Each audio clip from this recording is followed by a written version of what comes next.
Good morning, everyone. এয়া আমাৰ চব্জি হল লেচৰা মাহ আৰু আলু এই কাটি ৰেডি কৰি থৈ দিছোঁ বনাবৰ কাৰণে। এতিয়া পিঁয়াজ জলকীয়া কাটি ৰেডি কৰি থলোঁ, এতিয়া বনাবৰ কাৰণে ৰেডি আৰু এই গৰম হৈ গ'ল। চব্জি বনাবৰ কাৰণে তেল দিলোঁ, গৰম হৈ গ'ল। এতিয়া পিঁয়াজ জলকীয়া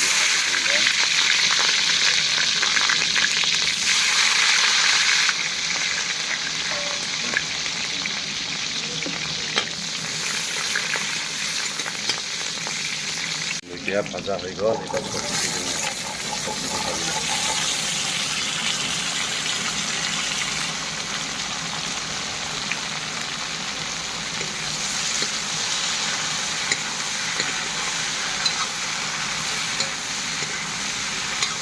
ৰং গুড়া আগতে দি লওঁ।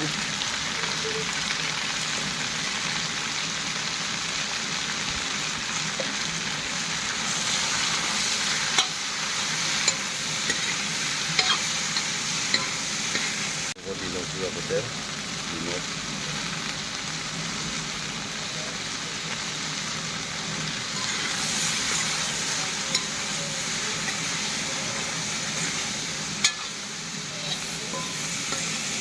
মোৰ লেচৰা মাহ চব্জিত আলু ভাজাটো হৈছে প্ৰায় হ'লে আৰু এতিয়া নুমাম আৰু। আজি ধুনীয়াকৈ বনাইছোঁ দেই।